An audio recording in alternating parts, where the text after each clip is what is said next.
Por que essas revelações que o governo Trump está fazendo sobre gastos com USAID, Departamento de Defesa, Departamento de Estado, agências de inteligência, por que o próprio governo Trump tem produzido o maior terremoto político de todos os tempos? Como é que isso afeta o Brasil? Como é que isso afeta outros países? Como é que isso afeta a sua vida? Como é que isso afeta os seus negócios? Como é que isso afeta cada ser humano no planeta Terra? É isso que eu quero explicar para você. Nos últimos dias, muita gente tem chegado até mim e perguntado mais sobre isso. Eu fiz alguns vídeos sobre isso. Na verdade, eu tenho estudado esse assunto há décadas já. E agora tudo aquilo que a gente percebia fica comprovado, só que numa escala maior do que a gente imaginava, né?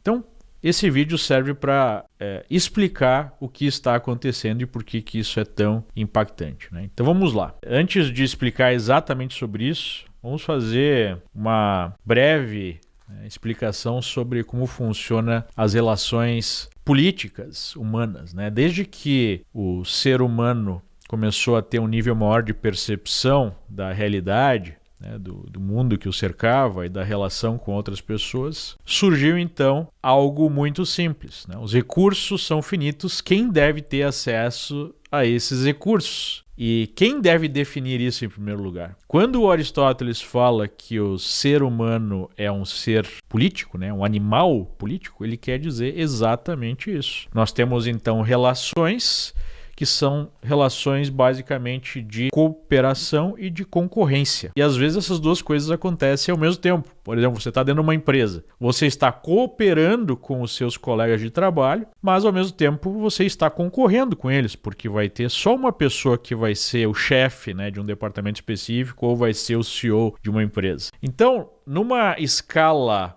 micro, todas as pessoas estão cooperando e concorrendo, e essa relação, para ser harmônica, é definida com algumas bases, né?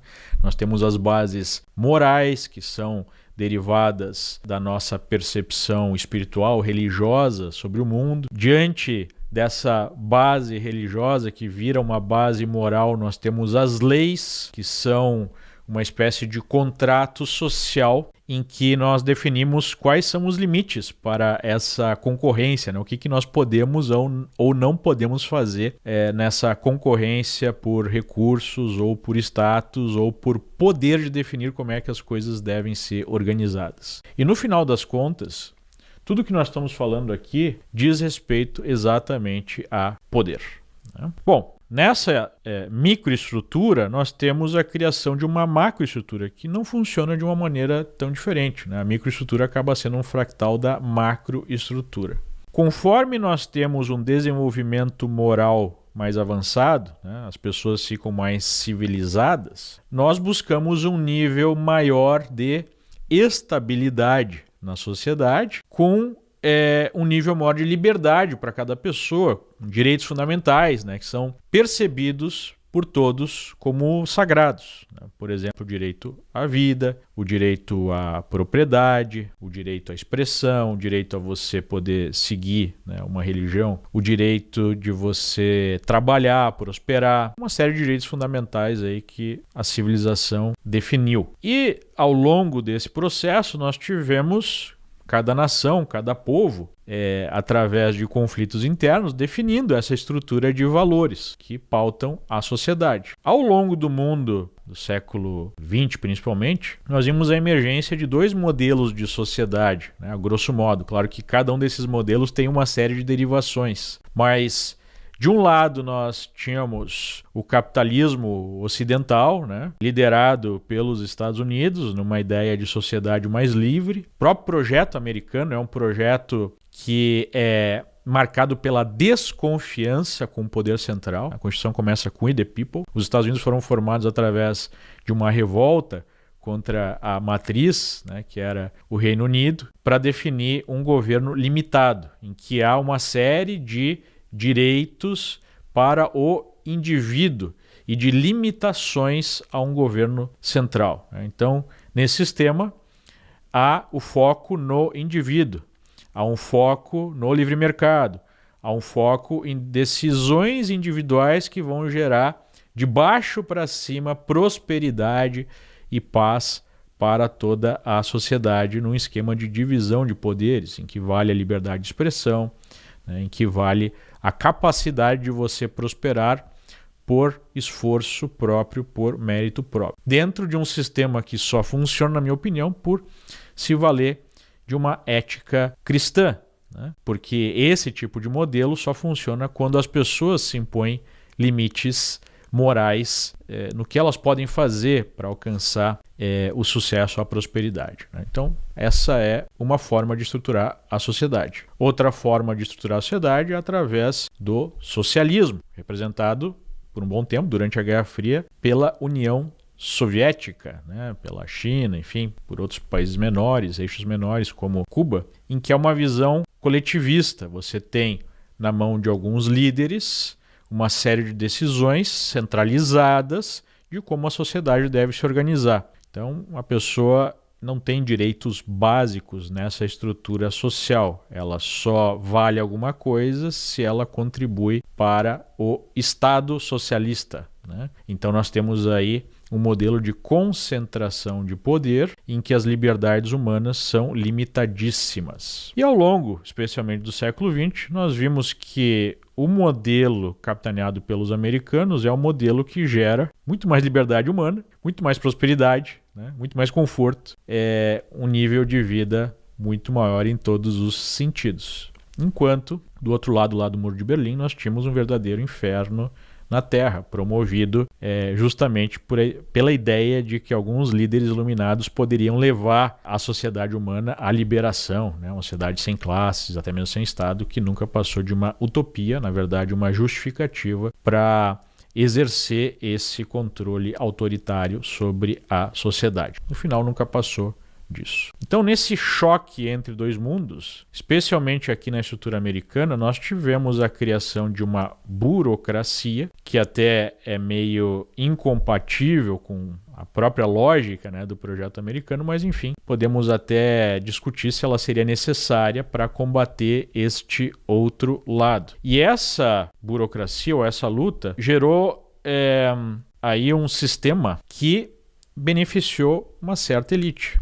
Inclusive, indo um pouquinho mais fundo, né, na toca do coelho, nós vamos ver que algumas pessoas até fomentaram essa briga para benefício próprio, mas esse é um papo para um outro dia. O que importa é que a partir do momento em que você não tem mais esses dois polos, você tem a emergência de um novo mundo em que essa burocracia precisa defender a sua própria existência. Tem uma passagem interessante, o Jordan Peterson, né, aquele psicólogo canadense que ficou famoso, trabalhando uma série de questões, ele coloca que ele era socialista quando ele era mais novo, e ele foi fazer um estudo sobre o Departamento de Educação canadense, né, como é que ele poderia ser melhorado. Ele mesmo trabalhou por um tempo nesse departamento. E em um determinado momento, ele chegou à conclusão que o principal objetivo do Departamento de Educação do Canadá, equivalente ao Ministério da Educação no Brasil, não seria educar os canadenses da melhor forma possível, mas seria sim servir os burocratas, né, do Departamento de Educação da melhor forma possível, os interesses desses burocratas, né? Então, o que nós vimos a partir do fim da Guerra Fria aqui nos Estados Unidos foi a emergência e o crescimento de uma burocracia cada vez maior, num modelo social-democrata incompatível com o projeto americano e até mesmo incompatível com as liberdades básicas de todo o projeto ocidental, né? Isso emergiu de maneira até mais forte na Europa. E ao mesmo tempo, nós vimos um poder crescente de uma classe de bilionários que não tinham mais interesse em desenvolver o livre mercado, né, o sonho americano, mas sim concentrar poder político além do poder econômico. Talvez o melhor exemplo disso, um que ficou mais evidente ao longo do tempo, foi o George Soros, né? Alguém pode perguntar, por que um cara que nem o George Soros, que é um capitalista, um cara que virou milionário por conta do capitalismo, ele era um especulador financeiro, inclusive, né, um trader,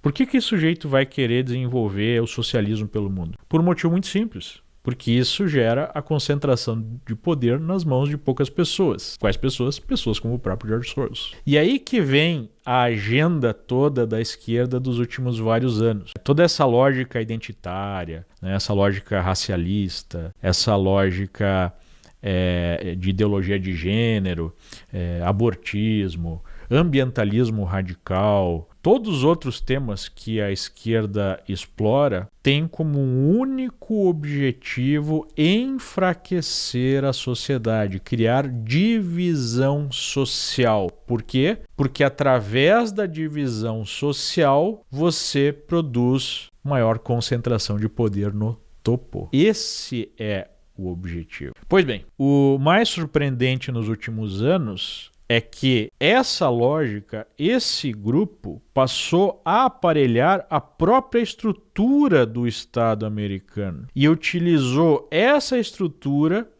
para combater até mesmo os Estados Unidos, né, como país, como projeto de organização social, como farol da liberdade do mundo. Isso passou a ser utilizado, essa estrutura americana, para implodir a própria estrutura americana. A própria estrutura americana tradicional, né? A clássica, que seria promotora de um modelo de sociedade mais livre. E, ironicamente, a principal ONG do George Soros se chama Open Society, né? Sociedade aberta, que é exatamente o inverso daquilo que ele quer, e isso é típico, né, de qualquer projeto totalitário. Eles usam as palavras para enganar os incautos. Mas vou te dar um exemplo de como isso funciona. Nos últimos vários anos, dentro de uma disputa geopolítica, a União Europeia se apresenta, dentro do mundo ocidental, como um projeto mais autoritário, um projeto de concentração de poder nas mãos de alguns iluminados lá em Bruxelas, passando por cima das identidades nacionais europeias. E ao longo dos últimos anos, esses burocratas perceberam que a internet livre é uma grande ameaça ao seu projeto autoritário, né? Nós falamos de globalistas, mas globalistas nada mais são do que socialistas que querem implementar o socialismo em escala global através de um poder centralizado. O projeto do Karl Marx sempre foi um projeto universal. Mas, enfim, sem entrar no detalhe do projeto europeu, nos últimos anos houve uma organização aí para a Europa conseguir aprovar o que se chama de Digital Service Act, que nada mais é do que a famigerada, né, regulação das redes sociais no Brasil. A Europa conseguiu aprovar algo bem parecido. Não é tão ruim quanto o projeto brasileiro, mas é na mesma direção, com o mesmo propósito. Pois agora está evidenciado que a USAID, através dos seus braços, né, de financiamento de milhares e milhares de ONGs pelo planeta, eles fomentaram, apoiaram esse projeto na Europa. Qual é o problema? Esse projeto é uma ameaça à dominância das empresas de tecnologia nos Estados Unidos, né, que ameaçam com multas gigantescas essas empresas se elas não cumprirem regras bem específicas, bem restritas de moderação, que nada mais são do que regras de censura. Ora, como é que você pode imaginar o Departamento de Estado americano, né, o contribuinte americano, financiando num outro país ou num outro grupo, como a União Europeia, né, conjunto de países, um projeto de lei que vai prejudicar essas empresas americanas? Os americanos também não são anjinhos. Ao longo desse processo da Guerra Fria, eles utilizaram muito dessa estrutura para beneficiar as próprias empresas americanas e os Estados Unidos, né,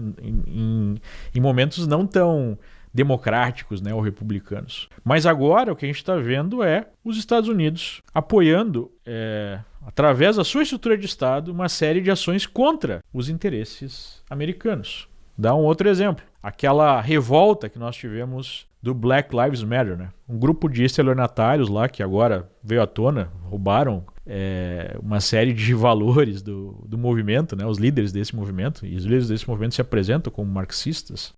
Veio a público que uma organização chamada Tide Center, que é financiada pela USAID, bancou com dezenas de milhões de dólares o movimento Black Lives Matter, que trouxe o caos para as ruas americanas, produziu a destruição em massa, né, de vários prédios. Imaginem, né, uma revolta popular em quase todas as cidades americanas. Foi isso que foi financiado por essa estrutura que foi dominada por esse grupo globalista, que está em voga agora. A USAID financiou vários grupos religiosos nos Estados Unidos para acolher e bancar os gastos com a imigração em massa ilegal que o Biden promoveu. Novamente, um ataque contra os Estados Unidos promovido por uma estrutura de Estado americana e pela própria administração Biden. Como é que isso afeta o Brasil, afeta a vida de todo mundo? Esse pessoal identificou já há algum tempo que esse negócio de liberdade já não era mais interessante. Então, eles resolveram promover pelo mundo a ideia de que movimentos populistas, né, que eles chamam assim, populistas autoritários, você já deve ter ouvido isso da boca de alguma autoridade brasileira, o que demonstra que eles aprenderam isso através de algum dos braços dessa estrutura, né? Eles definiram que essa ideia de liberdade não era mais interessante para o projeto de poder autoritário. Liberdade de expressão não combina muito bem com qualquer projeto autoritário. E resolveram, então, utilizar todos os seus braços, financiamento de academia, financiamento de milhares de ONGs, de mídias independentes, de jornalistas, de veículos de imprensa tradicionais, de todos os formadores de opinião que tem na sociedade, não só de opinião, mas de próprio senso moral, para defender a ideia de que uma internet livre deveria ser encerrada e que nós deveríamos ter, então, uma internet regulada para impedir que coisas ruins, né, fossem faladas nessa internet. Mais importante de tudo, esse mesmo movimento identificou que esses populistas autoritários, que na verdade é um movimento de direita, que você deve ter ouvido já algum militante de redação, que está diretamente ou indiretamente ligado a esse projeto, chamar de extrema-direita, que esse movimento era a maior ameaça à democracia e que ele deveria ser combatido de todas as formas possíveis. Não só no resto do mundo, mas também nos Estados Unidos. Aí foi revelado, por exemplo, que a USAID bancou, só para um pequeno novo exemplo, bancou uma ONG, que é também uma mídia independente, que é um grupo investigativo contra a corrupção. Agora se descobriu que esse foi o grupo que deu origem a uma denúncia de que Trump havia conversado com o presidente da Ucrânia e colocaria o seu advogado em contato para entender quais seriam os atos de corrupção que Biden teria promovido. E essa denúncia, então, foi feita por esse grupo e essa denúncia levou ao impeachment de Trump, que só não foi finalizado porque no Senado foi barrado, né? Então, veja, o Departamento de Estado atuando com táticas de intervenção política em outros países inimigos para derrubar um presidente americano. Diga-se de passagem, o que o Trump estava querendo investigar foi algo que também foi financiado pela USAID. O Biden foi até a Ucrânia quando ainda era vice-presidente e ameaçou o governo ucraniano de bloquear uma verba de $1 bilhão se o procurador-geral da Ucrânia na época não fosse retirado do cargo. Ele deu a desculpa, a justificativa que esse procurador era um corrupto. De onde viria esse $1 bilhão da USAID? O que foi provado depois, o que veio à tona depois, é que esse procurador, na verdade, estava investigando uma empresa chamada Burisma. Burisma foi a empresa que contratou como consultor o filho do Biden para ganhar $1 milhão por ano, enquanto o filho do Biden estava passando por uma crise, né, de uso de drogas pesadas, né? Consultor de uma empresa multinacional. Então, claramente um ato de corrupção. Mas agora nada disso vai ser investigado porque o Biden já deu aí um perdão preventivo, né, a várias pessoas, inclusive ao próprio filho. Mas veja como as coisas estão intrincadas.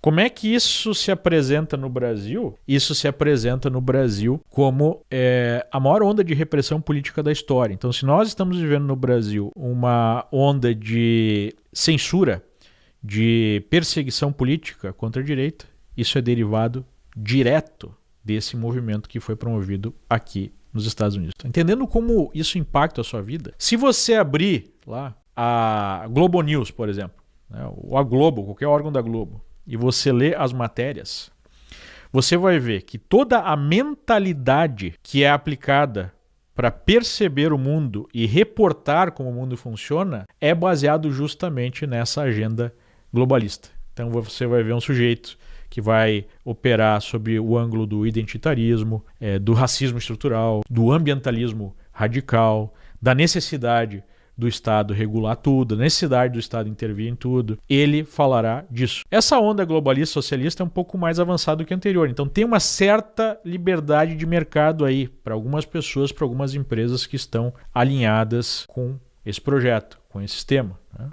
Se a gente vai ver lá o pessoal do Fórum Econômico Mundial, que é um dos grandes think tanks, uma das grandes organizações que está ligada a tudo isso, que promove, né, as ideias por trás disso tudo, nós vamos ver uma defesa de uma certa liberdade de mercado para conseguir criar valor e sustentar essa sociedade, né, autoritária. Se nós formos parar para pensar, esse modelo não é um modelo muito diferente, esse modelo econômico não é um modelo econômico muito diferente do modelo fascista, né, em que você tinha uma certa liberdade de mercado desde que essas empresas não contrariassem o poder. Então, quando veio toda essa ideia de ESG, Environment, Social and Governance, ou a DEI, né, que é da diversidade e tudo mais, nada mais é do que uma forma de você criar um grupo muito restrito de empresas que podem seguir essas políticas e tirar o resto do mercado. Então, é um mercado restrito aos amigos do regime e definindo, sendo utilizadas essas empresas para forçar a goela abaixo da sociedade, uma agenda que é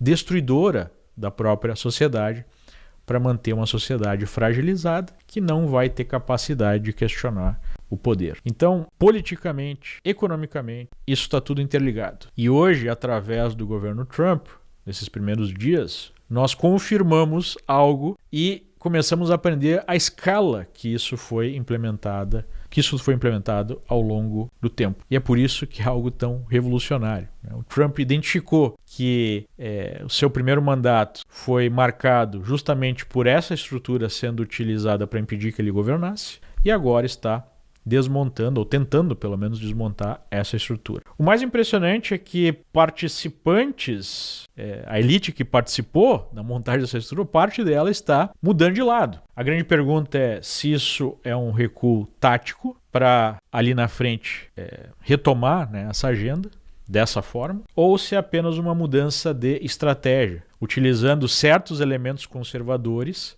para manter o mesmo projeto autoritário, coisa, por exemplo, que o próprio Putin fez na Rússia. Hoje o Putin se apresenta como um conservador, inclusive, né, tem um canto de sereia aí que está chamando alguns conservadores para essa lorota, porque no final das contas é a mesma lógica autoritária, a concentração de poder nas mãos de poucos, nesse caso o russo defendendo algumas partes da agenda conservadora para continuar com a agenda totalitária do outro lado. Então, resta saber se algumas pessoas que estão entrando nesse projeto realmente estão apenas dando um passo para trás para depois continuar o projeto, ou estão remodelando as suas diretrizes para absorver o movimento conservador e continuar com a mesma lógica autoritária, né?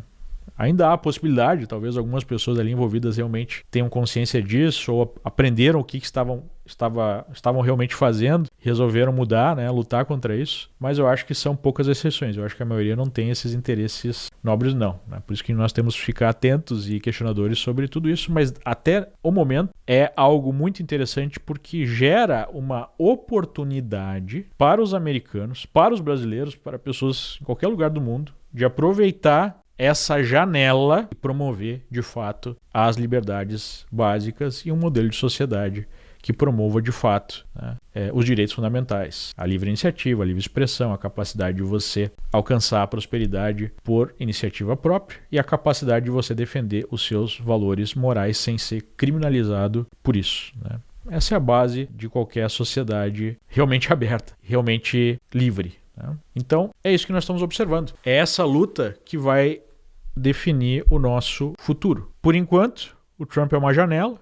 A gente já observa aqui nos Estados Unidos os anticorpos da burocracia se movimentando. Já tem uma série de decisões que querem impedir que o Trump até mesmo revele novas coisas, né? A figura aí do Elon Musk, que é quem está à frente desse projeto de uma certa auditoria da estrutura de Estado. Obviamente que essas pessoas não vão largar a teta de uma maneira simples. A gente já está sentindo os efeitos disso no Brasil, em que o regime dá alguns sinais de recuo, né? Mas novamente é cedo para comemorar, a luta ainda é bastante longa, e vamos ver como isso acaba, mas as repercussões serão profundas e globais, para um lado ou para o outro. Nós podemos ter uma janela para uma nova fase de evolução, né, da sociedade, da civilização, das liberdades, ou no caso de falha, ou até mesmo no caso de aparelhamento desse movimento, nós podemos entrar numa fase de repressão jamais vista. Por quê? Só para finalizar. Porque hoje existe uma estrutura tecnológica que permite o controle social no nível inimaginável. Pegando as palavras do Mark Anderson,